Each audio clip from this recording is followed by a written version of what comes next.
Welcome to episode 163 of Percussion Discussion Podcast. Before we get into it, please check out all of our social media. You can find us on Facebook, Instagram, of course, our world famous YouTube channel where you can find all of our conversations past and present. These have video to accompany, so if that's your thing, please subscribe. There's no adverts on there, so nothing to get in the way of the enjoyment. It just keeps you informed when there's any new content. And of course, it always helps grow the channel as well. If you'd rather listen on the go, then all of our conversations are available in podcast form. And these are free to download from your favorite podcast provider. Please rate and review if you can. Again, it helps grow the channel and makes me happy, which is most important of all. On to today's guest. I have hassled this guy for so long, and he finally caved. He's a busy man. So I was very, very grateful that he gave his time up to do this. For the past 20 odd years now, he's been the drummer behind McFly. They've had some great songs and they continue to do so. They work really hard as a band. And Harry is a great drummer. He also has his own podcast. And he's a very keen athlete as well. There's lots of running. But I've been keen to speak to him, and finally it happened, and we had a great conversation. So it gives me great, great pleasure to welcome the fabulous Mr. Harry Judd. Harry, thanks so much for doing this. I really appreciate it. Oh, you're most welcome, mate. I mean, I got to put it to you, you're a dog with a bone, aren't you? Yeah, I've That's hassled the you way. quite a That's the lot. way to be, though. That's the way to be, mate. I'm obviously. I had a look at your page, and I had a look at some of the people you interviewed, and I was more than happy to come on. It's just, yeah, it's just a time thing. But we're here. We made it happen. We persevered, and I do appreciate it because nothing's more valuable than time, and you're giving yours to me. So I really do appreciate it, and it's Oh, kind you're of. welcome. Well, as I And told you, it's a sort of strategic offering of 7 o'clock around bedtime, so I could have an excuse to leave to leave that responsibility. yeah, bedtime, is a bit of a nightmare time, but Oh, we're yeah. here, and so if you hear any crying or shouting in the background, I'll know what's going on. But thankfully, I'm in a separate building. I've like an annex in the garden where I do. This is all my little haven in here, so I can't hear the kids crying. So my wife's got that hassle, so they Same, won't they mate. won't they So won't they won't give her any grief, so it'll be fine. So I'm good.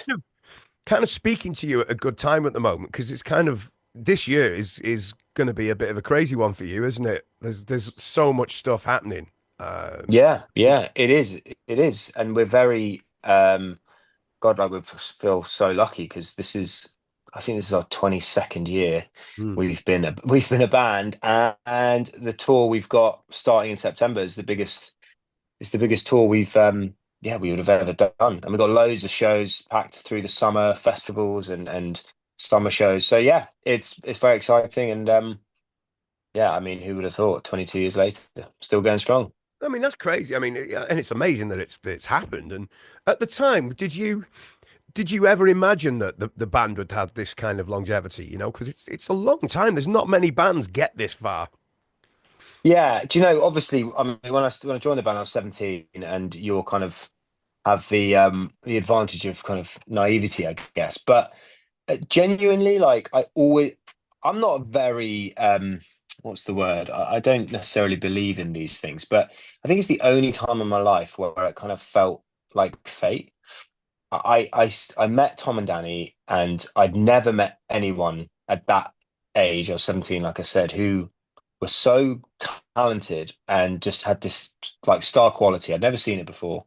Both of them, exceptional singers. The way that they just played together, the chemistry they had, their ability as musicians, their these songs they were writing at the age of 17. I was just like in awe, and they just had this thing. And so when I joined the band and obviously I'd heard some of the songs, it all just felt right. It just felt so right. Not that I had any experience, and this is me coming from a couple of bands in school. And then when Dougie joined again, it was just perfect. We all just clicked and got on so well, and we just had this kind of undescribable connection from such an early point that we were there, the four of us in it together, and this was it. Like McFly is happening. This is us. This is us forever. And we'd always eventually as we'd settle into the band, like had an eye, always had an eye on the future, and every decision was made based on, well, this is a long-term thing. And so as much as obviously one couldn't predict it, I think there was always part of us as well that because we were like in the pop world, we wanted to defy the odds because all the kind of boy bands and pop bands would have their shelf life. And that was always something people would say to us, whether that was family, friends, or people in the industry. You have your shelf life and then it's over. And I think we always had this kind of inner determination to defy that. And I think that's given us the drive to kind of continue. And also like I said, the fact that we get on so great, there's a chemistry that you can't force that. And thankfully we had that and a deep rooted friendship that just grows the more that time goes on, that the more entwined the four of you become, and you evolve together. And it's like like a long, it's deeper than a friendship. It's like it's like a long marriage. It's something really, it's like very sacred now, I feel, for the four of us. And it feels like, well, also we're so lucky to have that. So many things have gone right for us that it's something you kind of cherish and make sure that you continue to kind of grow and allow to happen. That's amazing because it can go the other way, can't you? Where you grow to end up, resenting each other, hating each other, whatever, and it can implode. But thankfully, it as you say, you just described it really well. And tell me, obviously, 17 is a young age to be joining a band. It's a great age to be joining a band. Was there an audition process, or were you always the drummer? No, there was an audition process. So basically, I Tom was, at the birth of McFly. He had sort of this rough idea. He wanted to start a band, and he met Danny. And Danny basically, so Tom was I just can tell you the long version of the story, but Tom had originally auditioned for Busted. So Busted was a two-piece band looking for a couple of other members. In the audition they had, that Matt and James had, they chose Charlie and Tom. And then after a couple of days, they decided, actually, we just want Charlie. So Tom got booted out. But the management said, look, we're going to keep, managing you. We'll be in touch. We think you got potential. And they did. And they kind of, developed him a bit. And then along the way, the management company, because they were having great success with Busted, they were tasked to put this like singing, dancing 5-piece boy band together. And so they had Tom come round with them at the auditions to film for them. So he was like 16. They're like, can you come do us a favour, film the auditions? And Danny turned up to one of the auditions in Manchester. And now, so Danny claims, and to be fair, I do believe him, because he was your classic like Manchester kid. He was just like Paul Weller, Oasis, The Verve. Like he didn't know anything about boy bands. He rocked up with his guitar, played his guitar. They were blown away by this talented kid, but they were like, can you dance? Can you sing us a Backstreet Boys song? And he was like, not really. But the record label loved him so much, they were like, we want you in the band. But the management said, look, you can join this band if you want. There's a record deal on the table for you. But we have this guy, Tom, that we manage that also plays guitar and writes songs. You could also maybe team up with Tom. So having spent some time with Tom, he decided to ditch the idea of joining a band with a record deal, and taking a risk with this guy Tom. And they hit it off, and they spent a year writing music together whilst this other band had signed a deal and gone off. And all along the way, they were trying out drummers and bass players, and they tried a few people. Nothing really worked, and they were writing more and more songs. They were making demos. They were writing a lot of it with James from Busted. And eventually they started playing it to record labels, got a record deal. And at that point, the management were like, okay, we've got Island Records behind us now. Let's put out auditions and Stage Magazine. And this is kind of pre-internet, like, Wow, that's bringing it back. Stage Magazine. I know, this is 2004 or 2003, even, maybe. Yeah, 2003. And so, yeah, they held auditions. And I found out about the audition because I was in a band with someone at my school who wanted to do what Charlie Simpson had done. So he was down in London going to auditions and things. And he called me at school and said, look, I just met Buster's managers and they've got this new band and they need a drummer and a bass player. So, they asked me if I have any friends that play the drums or bass. And so he's like, here I am, I'm calling you. And I was at school, I was 17. I was just like, that is a crazy concept. Like, I hadn't considered auditioning, I hadn't considered going to London even. I was at school in the Midlands. Like, the whole concept just made me laugh. It wasn't like I was one of those kids going to every audition trying to get in any band possible. To me, it was just like an exciting, funny idea to go to London and audition. It was like, there's no way this is going to happen. But I was quite confident and, a bit cocky. And I was like, yeah, fuck it. Let's just go for it. And it was a day off school as well. Got permission to go do it. And what do you know? Like, I got through to like the last 10 and I went back to school that night and was like, this is going to be my claim to fame forever. Because there was like a full record label there and the management were like, these two guys have got a record deal and you're going to be signing a record deal. You're going to be going on TV, you're going to make an album. And I was just like, this is so cool. This is going to be my like story for life. And then I got an email saying, yeah, we'd like to consider you. And you're kind of, it's between you and one other guy. And, so then I went back for an audition in London, like a 2-day audition this time, where I stayed in a hotel I shared a room with Danny and Tom was with this other drummer. And yeah, spent a couple of days in the rehearsal room, just playing, kind of getting to know them.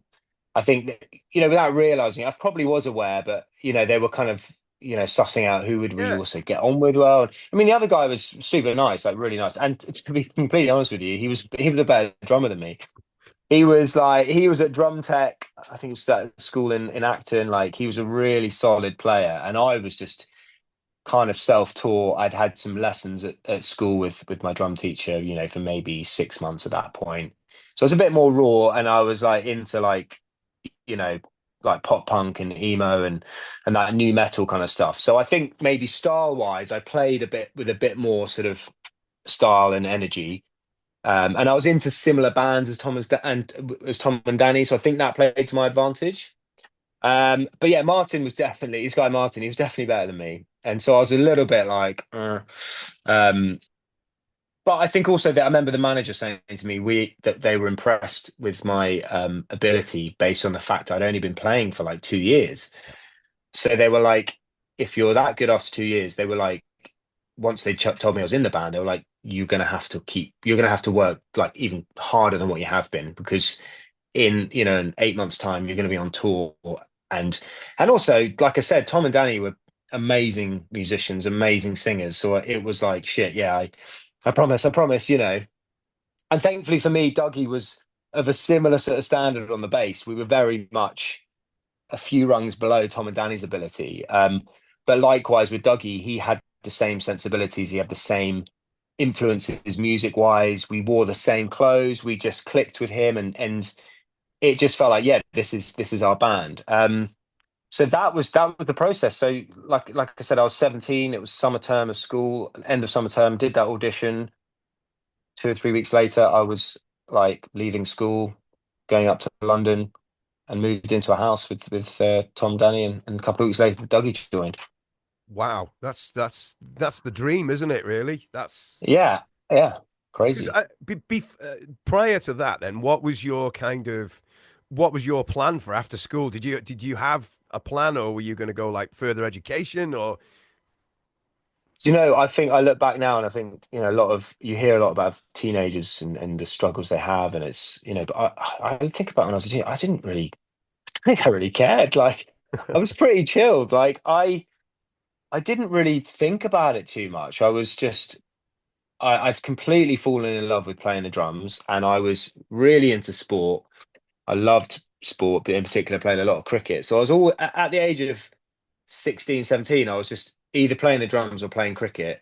And obviously I was at school, but those were my kind of two passions. And I was always just like, well, I'll try and play cricket, or maybe like I'll,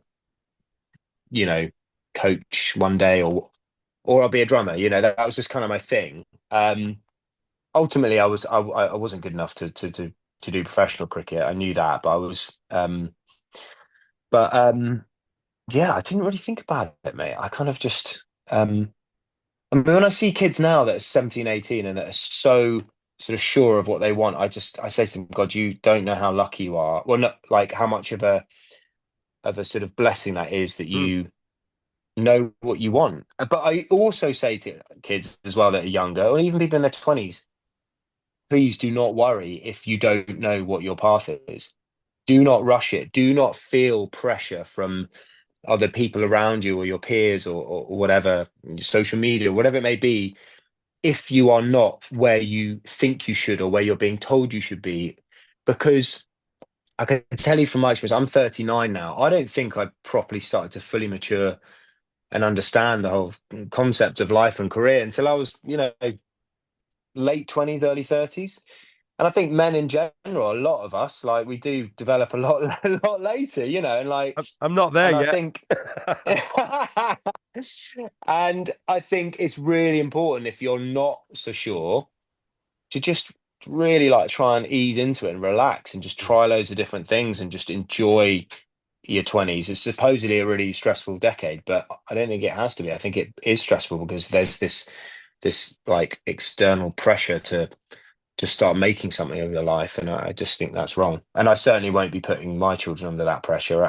If I'm lucky enough to kind of support them in a way that they can try lots of different things. Yeah, I love that. And there's one of my favorite sayings, and I don't, to this day, I don't know where I heard it or who I've stolen it from. And the saying is, jump and the net will appear. And I love that saying, just Yeah, it'll happen. What happened? Might take time. Ooh. exactly.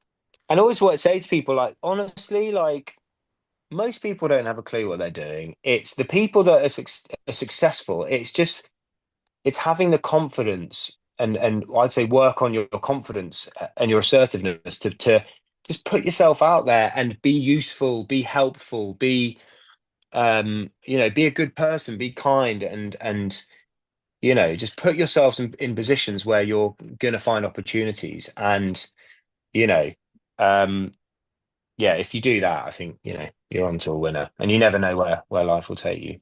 And Yeah. do you know what? It's a bit like when I did the audition. Like I'm lucky because, like I said, I've always had that kind of um, confidence and been quite sociable. But I was scared, obviously nervous about this audition. I was total like imposter syndrome, total insecurity. Like, no way am I good enough for this. But also this slight feeling of, do you know what? Fuck it. Like just see what happens. Like, what have you got to lose? So I'm very grateful that I had that confidence at that age. Amazing. And do you know what? I really like the fact that you mentioned that you were the other guy was a very schooled drummer. He's been playing a Mm, while, talented guy. It kind of these days it's like that with social media. People putting clips up of them playing absolutely mind-blowing, blistering stuff. But you mm, don't know what they're like as a person. You don't know you can get on with them. And you want to know that they can just lay it down and play the two and the four, you know? So I mm. like that. That kind of cements that, it's you don't believe everything you see on social media and No, it totally. doesn't give you the whole story, does it? No, absolutely not. And I think, to be able to put out social media content is a skill in itself. And you've also got to like, there's some incredible musicians out there on socials. And I think the fact that everyone has a platform now has driven the standard up massively. Like you say, there's just completely mind-blowing stuff out there that is on my algorithm of drummers.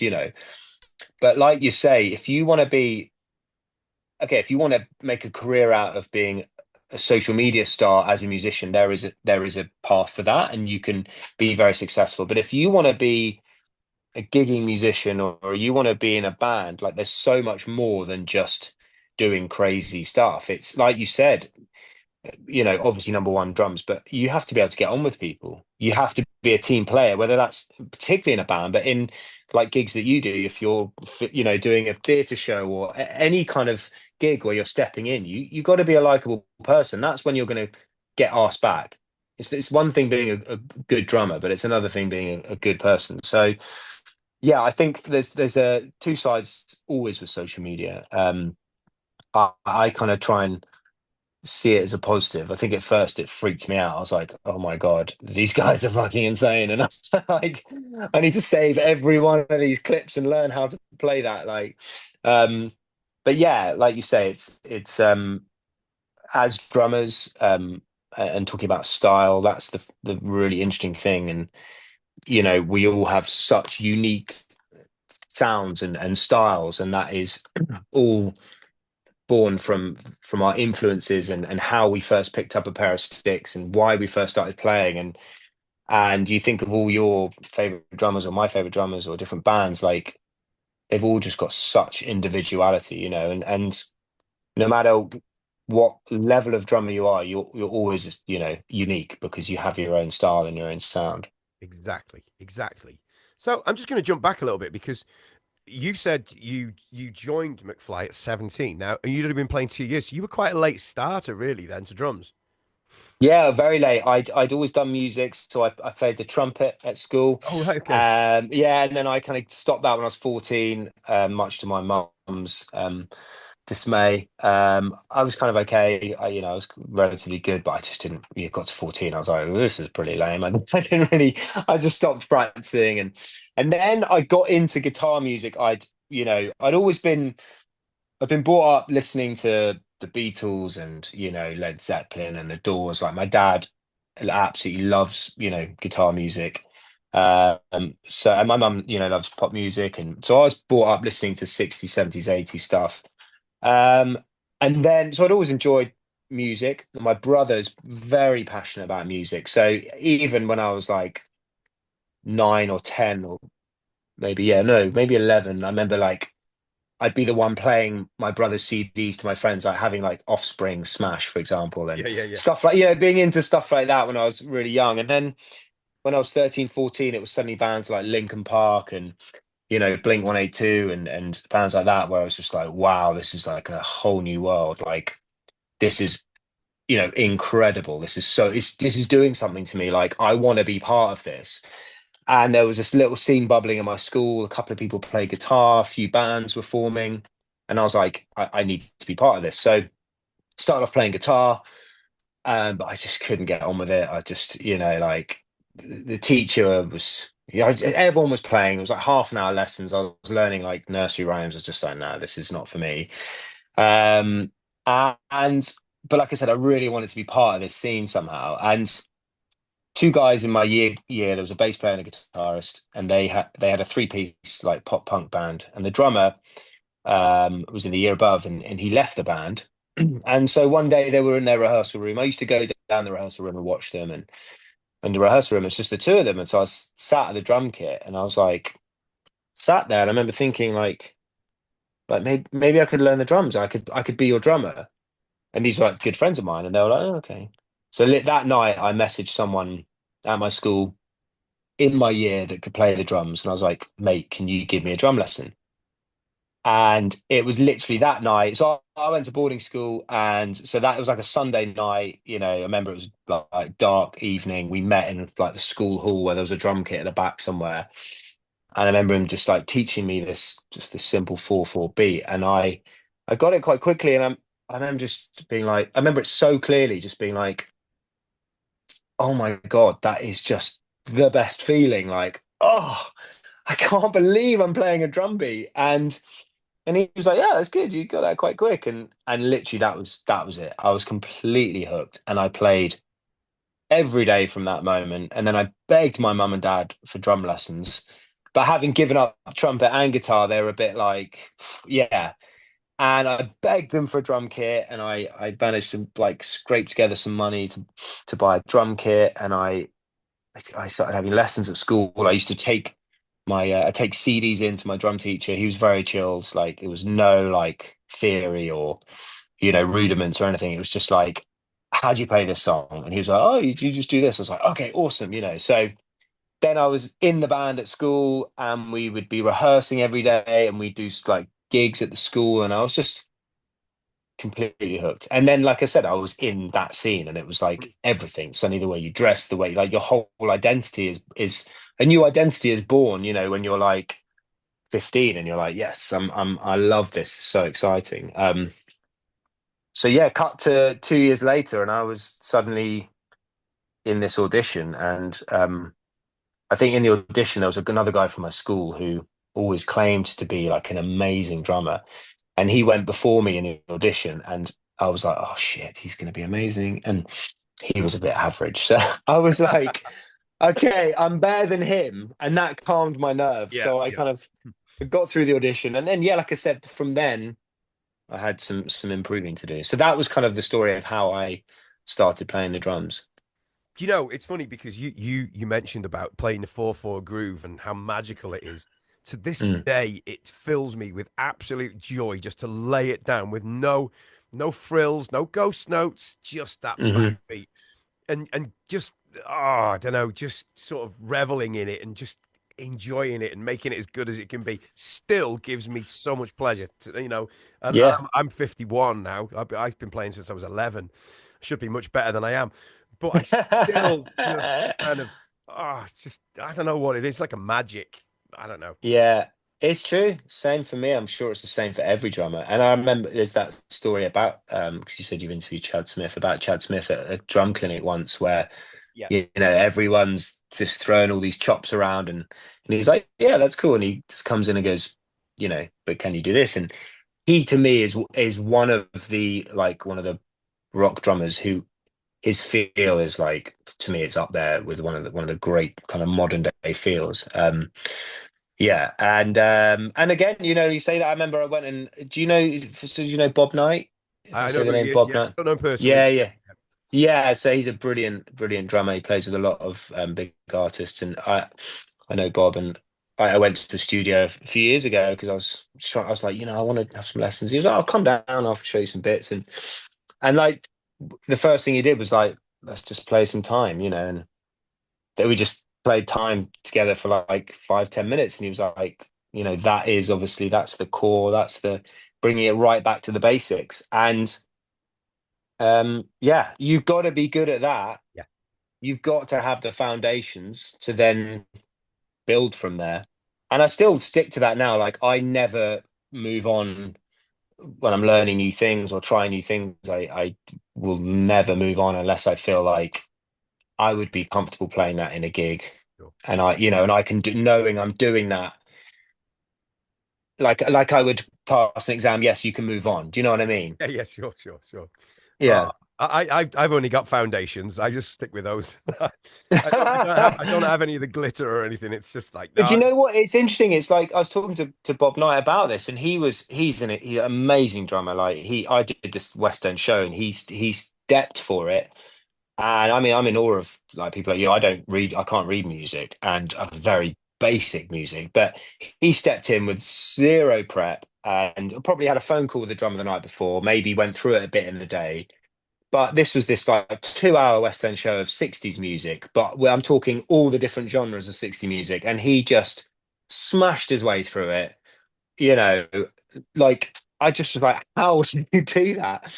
But again, there's like so a really incredible drummer. But then I was talking to him about some of the things I'd been learning that I'd learned through some drummers I'd followed through Instagram, and I was showing him some bits, and he's like, well, I've never played that. He's like, I don't know what that is. Like, so there's like a whole, even for someone as sort of prestigious as him, like, to say, well, you know, but as you say, ultimately the foundations are the most important things. Definitely, definitely. But do you know when you did your audition? Because you mentioned you were in the pop world, which I guess kind of, but it's a bit more than that, isn't it? It's pop, rock, punk. You know, Yeah, we've kind not of like tailed in between some different genres over the time. But yeah, yeah, it was definitely pop. I think we tried not to be too insecure about being called a boy band, but we would always refer to ourselves as a pop band. I think pop kind of became a dirty word in like 2006, like we were celebrated as a band, we won a Brit Award in 2005, and then suddenly 2006 we weren't invited to the Brit Awards, and the pop category was banished. yeah, And it was all like indie music and rock music, and look at all the great pop acts or bands of the 80s and oh, the 70s. Like you listen to Toto or Dire Straits or Genesis, all these bands, like they're like proper pop songs. sure, But sure. but they're incredible musicians and they're like great songwriters. And so, yeah, we like are proud to call ourselves a pop band. But yeah, I think now I'd say like a pop rock band if I was describing us for someone that didn't know us. And I agree. And I also think that the fact that you all play, and you're capable musicians as well, that kind of smooths the way through to perhaps non-pop fans. They'll go, well, it's not really my kind of thing, but they all play, they do it. And then, so I think it's a really amazing thing to have. 'Cause obviously, there was really only you and Busted at the time that did that. I would suggest. Would you Yeah. agree? That was. Yeah, definitely. Well, I think we were the only two really that did it with in the pop sense. There was obviously us, and then there was like indie bands. But I think there were a lot of copycat kind of pop bands with guitars and stuff. But yeah, it was, Buster did create this kind of little niche that only McFly managed to kind of continue. But I think we definitely, I think if we're honest with ourselves, we certainly evolved. Like we became a lot better over time, and we evolved as a band in the public eye. Like it all happened very quickly. I mean, Tom and Danny had been developing it for a year or so, but by the time me and Dougie had joined, we were rehearsing for like 3 months. Then we were in the recording studio. Then we were on tour. Then our first single was out. Then our album was out. Then we did headlining our own tour. It was like all happening and learning literally on the job. So yeah.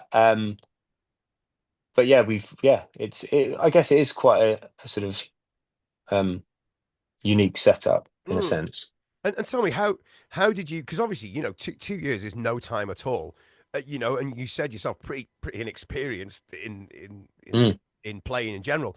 How did you cope with recording like the debut album? Was it an easy experience? Because going into the studio, I hate to this day going into studios. I'm not a studio. Yeah. Do you know what? For thing. me is no. Still, actually, I only record with have only recorded in the past 10 years with maybe one or two different producers because I'm so comfortable with them. And on the odd occasion with someone else, it's terrifying still. But for the first album, I had a lot of help because I'd never stepped foot in a recording studio. I'd never played to a click track in my life. Do you know what I mean? All I had for like a month or two in the lead up to it all. But I worked with an amazing session drummer at the time. Still. But at the time, he was like the go-to guy, Ian Thomas. Oh yes, I've tried to so many. He's so busy, it's ridiculous. Yeah, he's the man, and so he helped me a lot on that first album. And we had Hugh Padgham was our producer, Wow. who's recorded like Phil Collins and Stuart Copeland, and I think, and like so, and then suddenly I bowl in with like two and a bit years experience, and he's there saying, "Can you just be a bit softer on the kick drum?" And I'm like, okay.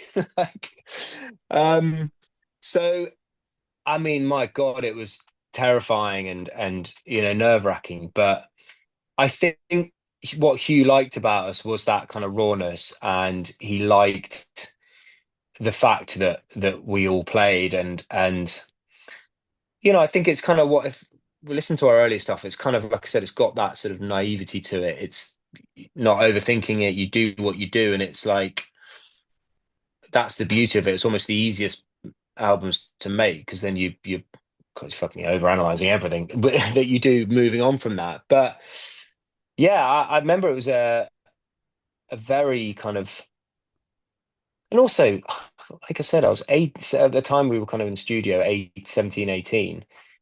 I was also kind of, I wouldn't say I was like the best behaved, so I wasn't necessarily I rehearsed hard and stuff, but I wasn't like, I maybe could have been slightly more committed. But I think and also it was like a very like Hugh Padgham. I mean, God, he came to our O2 gigs last year, and so good to see him. And you can imagine us like 17, 18-year-olds with this legendary record producer suddenly having to record music for the first time and not knowing what the hell we're doing. But yeah, I think it was one of many occasions where I felt pretty inadequate, if I'm honest. Yeah. And are you you kind of did you get over that pretty quickly? I mean, you've put enough albums out since, so do you look forward to recording these days, or is it? Yeah, I love it. I do love recording. I think I love rehearsing, I love recording, and I love playing live. I'd say I don't know what I think. Maybe recording might be my favorite though, because I just love that instant feedback of, making something and then hearing it back for the first time. It's the most exciting moment. And I think, if I take the whole tour, for example, even now, it's not like every night I'm fully relaxed and in the zone and really flowing and playing. Like there are some nights where you just aren't feeling right or whatever it is. And it's like I'm having to concentrate quite hard here. I'm not, oh God, this big fill's coming up. And even though I've done it, 30 nights before, I'm like, oh, I'm a bit nervous tonight. I don't know why. Or like I know there's a drummer in the crowd and oh God, and I'm tensed up a bit. And, there's still so much I want to improve at as a player, but in the studio I feel completely free of that, and in the rehearsal room you feel completely free of that pressure. So I'd say that's probably my preference. But that kind of inadequacy, that imposter syndrome, I think it kind of has never left me, and I think it's probably in a sense a good thing because it drives you on to kind of keep working hard and keep improving. But I mean, if I'm honest with myself as well, with the drums, I'm very much in and out. I was very hooked on it like I said, the first couple of years, but like a lot of things in my life, I go in and out of hobbies quite quite quickly. And at the moment, I'm in a practice mode. We've got loads of summer shows coming up. We've got the Busted tour. Eddie Thrower is drumming for Busted. I was going to mention. So, Yeah. yeah. So I'm like, shit. And Eddie's obviously a fucking amazing player and a lovely guy. And so, I, I want to be fresh and ready for it. So I kind of go through like a couple of months where I just practice like a madman, and then I'll have 2 months if we're not doing anything as McFly, and I literally won't play the drums for 2 months. Yeah. So I kind of go in and out of it. So my progress as a player is so kind of like, it's slow, but it's happening. And I even think like, I think I will probably peak by the time I'm maybe 60, 65. When my kids have like gone and I have more time and stuff. But I take myself off the studio to do it at the moment. I'm not I'm not as committed to my instrument, I know, as some people are, and I'm okay with that because I know I'm committed enough, and I have other passions and hobbies in life, so I kind of find that balance. I love the fact that you said, I'm in and out of hobbies, like it's like it's a hobby the last 20 however many years of being Yeah, a no, pro it's not. drummer, Yeah, and it makes me laugh. but I think the thing is, you can't help but. I feel like this is with drummers in particular. It's probably bass players and guitarists feel it, but like there's this kind of element of competition as a drummer. It's like, particularly for like non-drummers or like maybe amateur players, it's like who's the best, and like they make it this whole competition. Whereas I think when you're actually doing it, you're not. You just, I mean, I personally just appreciate other drummers, but there is sometimes that level of like pressure of like, oh, I need to.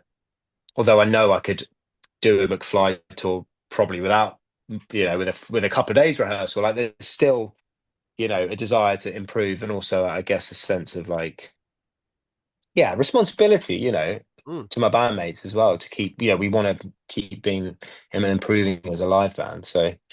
Oh, well, that's cool. Something you mentioned there about playing and practicing. Now, I watched you on Celebrity Race Across the World, which was, I don't know, a couple of years ago now. And I think so. I think I seem to remember you took a pad and sticks with you. Have I got that right? Yeah, no, I did. That's pretty committed. I know you were out for a while, but so you were keeping your hands in shape at that point. So yeah, do you know, I always like to have a pad and sticks on me. Like, I think part of it is that I find it quite therapeutic. Just playing on a practice pad, I really enjoy that. Like whenever I'm on holiday, I always have a practice pad and sticks. Whenever I'm obviously I like on the tour bus and hotels, I always like to have it. Yeah, so yeah, I think it's something something I enjoy. I think sometimes getting to a kit is the obstacle. I know it sounds ridiculous. I'm really lucky. We've got a McFly HQ like 10 minutes from my house, but just sometimes like with kids and school and even when the band's not busy, if I've got like some other work bits going on, it's like, okay, I've got 2 hours, so I need to get to the studio, unlock the studio, set up, like, sit down the kit, do some really solid practice, but then I'm going to get home, then I'm going to pick the kids up. Like I've so it's, I mean, I'm making excuses. I do it, Of course. but I've always I've always enjoyed time with my practice pad. And what kind of, because obviously, you said you didn't do the theory stuff, you didn't do the rudiments. Have you got into the rudiments as you've kind of gone on? Have you picked stuff up? And because I mean, Yes, that yeah. tends to be all I do on a pad. I don't do much else apart from maybe 5 or 6 rudiments, just to keep my hands in some kind of shape. Is that something you've got into then? Yes, it is. Yeah, I think it was probably so the first sort of 4 or 5 years of McFly, maybe it was just constantly rehearsing, touring, recording. And so I was just gradually getting better just through playing the whole time. Mm. But I also remember just feeling like why can't I do that? And what is he doing? How do you do that? And I think partly because I was maybe a bit too busy to be thinking about, well, who could I get lessons from? And it was literally just too busy to find time to do that. And also partly feeling a bit like embarrassed to like ask someone for lessons. And then but I was feeling frustrated. I remember feeling like this block, like why can't I do that stuff that other drummers do? And you know, um, I was just getting better at what I was already able to do. So I started like, and again, this is like pre, internet drum lessons. I was started to like order some like DVD kind of drum lessons and stuff, and I used to take myself off and book like rehearsal rooms, and I've done most of my progressing online through Mike Johnston. Oh, right. Yeah. So yeah, Mike'sLessons.com. Shout out to Mike, who yeah, I literally was like, because I think part of me, and I see this now, it's probably even today, someone talking about on Instagram about it's okay to say I don't know. I don't know Totally. what that Totally. is. And I think in my early 20s, I think I spent a lot of time pretending I knew what stuff was because I was too embarrassed to say, what is that? Because I'm in a band and we've had #1 albums and we're playing arenas. Like, I should know what that is, but I'd be kind of too embarrassed to say. So the lie just gets deeper. And I think I was able to then go to this online community and be like, and just secretly just figure it out for myself.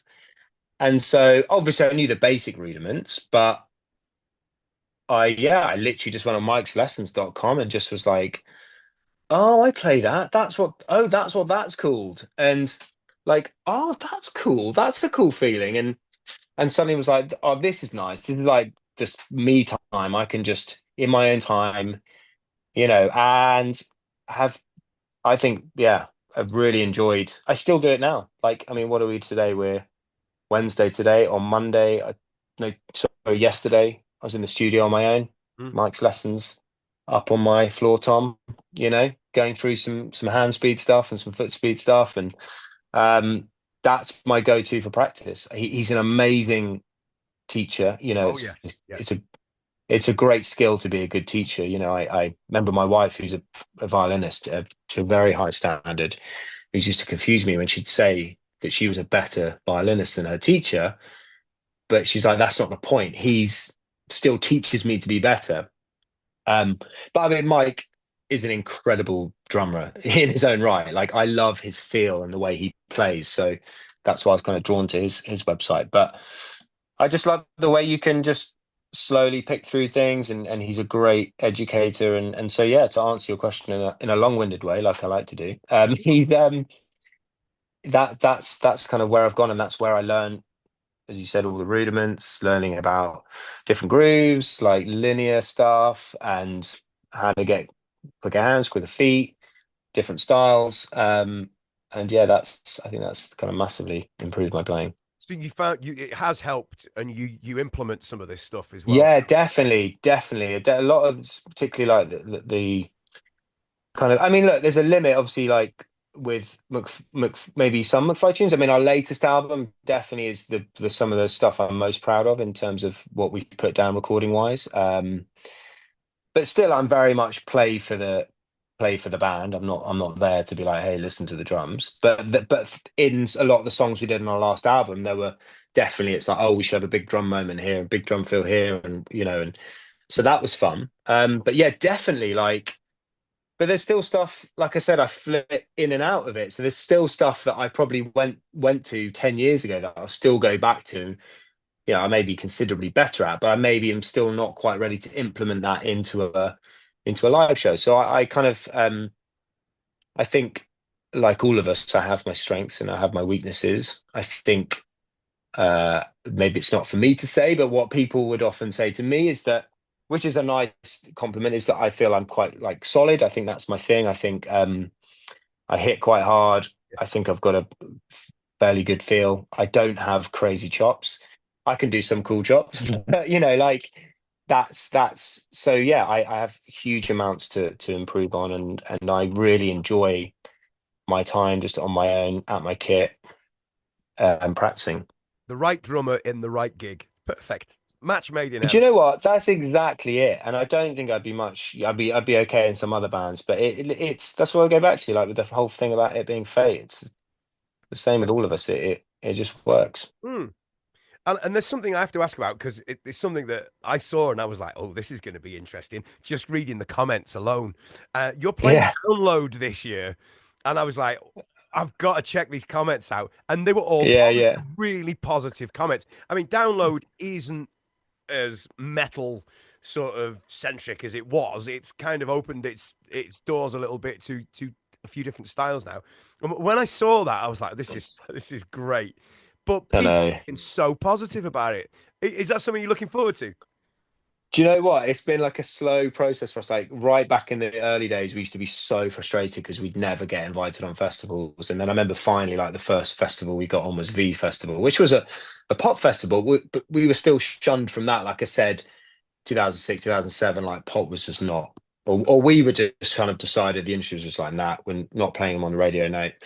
And when we got into V Fest and we were like absolutely terrified, convinced we were going to get bottled. And we went out and just, we were like, should we play our more like rocky songs? We're like, no, stick to your guns, play the classics. And it like went really well. And the big turnout of V Festival, it was such a buzz. And then we slowly did a few other festivals. We then the next big jump up, I guess, was a few years ago. We did Slam Dunk Festival. And then I just remember turning up and just seeing the kind of crowd and being like, what the fuck are we doing here? Like, we are going to get absolutely annihilated. And I think the amazing thing for us now is 20 years ago, 15 years ago, maybe even 10 years ago, no, definitely 10 years ago, we would have been like bottled off the stage. And to totally understand why. We are not the right band for Download. But you stick with it, and the kids who were 10 years old are now, you think an 8-year-old even who was watching McFly on the telly would think they're pretty cool, they play guitar. That 8-year-old is now 30. Yeah. And he has no reason to hate us. He's like, has a good memory of McFly, and has within that time grown up and probably watched us a bit and go, yeah, I like them. They're okay. And so most people at Download like, yeah, fair enough. That'll be a laugh. Thankfully, I feel like we've done enough solid years of touring that you see a lot of positive comments about us as a live band, as being a fun band to watch. I still, though, last year when heard we were on Download, I still was like, really? Is that a step too far? It's gonna be fucking weird playing All About You at Download, but I can tell you we're gonna do it. You But can't not. equally, you can't not exactly. But I can understand. Still, there's some like metal fans who are just like, this is like sacrilege. Like, I understand that, but equally, I'm based on past experience of doing all these festivals. I'm pretty confident it's going to be a lot of fun, and yeah, It's pretty weird though, isn't it? It's pretty mental. I was so pleased when I saw it, and the first thing that I had to read the comments, I was like, I wonder what they're saying, and I have to say Yeah, yeah. 90% positive. So I was like, this is cool. This is really good. I think as well, and it's a bit like what Busted did. It's like we were, I think, a stepping stone for a lot of young fans like of guitar music to then go, oh, I like McFly, and then when they became maybe 14, 15, they're like, oh, actually, I'd like to listen to this guitar music now, something a bit heavier. And so I think, to give ourselves credit, we're probably like more than a stepping stone band, but we certainly for a lot of people were that kind of stepping stone. And I think that's why as well, maybe people like yourself and of who were like, yeah, okay, maybe it's not my thing, but respect. They write their songs, they play and stuff. So yeah, that's always been nice. And I think as you get older, you care a bit less, and people care a bit less. And I think people finally give in, and they're like, all right, respect. They've been going long enough. That's okay. They're not going anywhere. They've been around for 20, however many years. I So, know. you Exactly. You just have to fucking put up with us, I'm afraid. oh, I think it's fantastic. And then, of course, you've got this humongous tour. I was looking at the dates before, and it's like in the UK, it's 30 something dates with multiple Yes. nights at multiple arenas.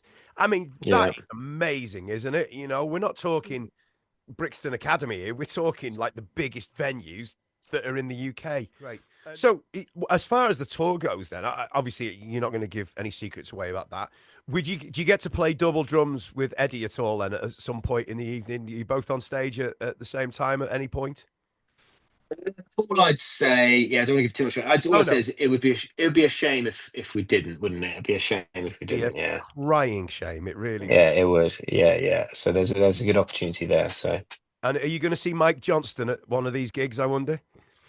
well, Mike messaged me the other day and was like, oh, because he's good friends with Eddie, Yes, of course. and I mean, I've only been in contact with him through Instagram, and he didn't have a clue who McFly were, but I think obviously having looked through my Instagram page, at first he was like, oh, he thought I was some like running influencer, so I bang on about running the whole time. But then once he'd become friends with Eddie, and Eddie obviously got the Busted gig, and he was like, found out about Busted versus McFly, and so we've been chatting, and he said he's going to come over and watch the show and stuff, and so yeah, that'd be really cool. I actually went to one of his clinics. It's amazing. Yeah, I went to one of his clinics. I didn't go and chat to him. I just went as a fan. So yeah, like that would be great. But I mean, I was thinking the other day I might get in touch with Eddie now to go down to his setup, or he could come up to my studio and to start working on bits. I'm just too overexcited. It's too early. It's too early. You got to keep it fresh at the time. And also we don't know what the set list is. So it's like, at what point are we going to do something together? It's going to happen obviously within a certain song. And that's going to be a conversation with several different band members once we've figured out the set list. And, so you kind of, it's all going to happen, sort of a month before the tour. So, but I'm excited. I mean, Eddie's, all great drummers are, he's an inspiration. He's a very, very special talent. So I'm so excited to play with him and learn from him, and yeah, it's going to be awesome. And clearly, like McFly are the superior band, but I must admit, I do like Busted. So I'm really enjoying. Yeah, I'm really enjoying hanging out with them. So I'm looking forward to the tour. So it's going to be great. Harry, this has been a joyful hour. I've kept you probably longer than you wanted to be here, but Oh, it's fine, mate. As you can probably tell, I could talk for England. So well, that's good. But that's a good podcast guest, isn't it? I hate one word answers. So thanks so much. Honestly, it's been a real pleasure. It really has. I've thoroughly enjoyed it. So thanks. well, you're welcome, mate. It's nice to come and talk about drumming, and like I said, I've been on several different running podcasts recently. So when you asked me to come on a drumming one, I was like, yeah, that'd be a nice change. Yeah. Chat about drums for a bit. Oh, you've got your own podcast as well. I mean, so which is Binge. Yes, I've got that right. Yeah, Binge. That's right. Yeah, Binge. I do that with Alex Jones, who who's obviously the one show presenter. I met her doing Strictly in 2011, and we kind of got on well there. And I did a bit of one show presenting with her, and we just kind of had this. We're just always chatting about things we're watching, and we were just like, comparing notes and have you watched this on Netflix? Have you watched that? Oh, and this is amazing. You've got to watch this. And we were like, maybe this would make a good podcast. Like I was like, I don't feel like there's any podcast doing that, and it's going really well. It's like a lot of fun. It's great as well because I can pass off like binging stuff at home as research, you know. I'll And put the she's kids great. to bed tonight. I'm watching Netflix. I'm sorry. Yeah. Exactly. That is my excuse. So yeah, it's going Oh, really well, thanks. And yeah, it's like crazy having joined McFly. I've done some, as you mentioned, race across the world. I've done some crazy things, and so yeah, I'm very lucky and still enjoying it all. So it's all good. cool. And there's one little thing I have to ask, right? Because it is relevant to to the subject. Obviously, you won Strictly. Did the drumming help that? Did the rhythm thing help? Because as you know, I'm sure you know that some amazing drummers have been dancers and tap dancers. Buddy Rich, Yeah, Steve yeah. Gadd to name but two. Did it help? Was Mm. Yes, definitely. It definitely helped with the counting. mm. Um, it's I mean, dancing, everything's counted in eights in Oh, dancing, I don't and you like have that. no, but it allows for all the different Yeah, I get it. like subdivisions and stuff. And so I would learn a lot of like some of the dances in the same way that a drummer would, how we have our drum talk and we Yes. like do you know what? A shout out to this band Matted, they're called Matted, Matted. Mhm. Like I've been producing some stuff for them. It's the first time I produced, and they got an amazing drummer called Tom. And I was sat in the studio the other day with him, and we were having this drumming conversation about like different parts and different fills ideas. And the other band members are just like, you two are literally like talking another language. And dance, that's kind of how I learned to dance a bit, like that sort of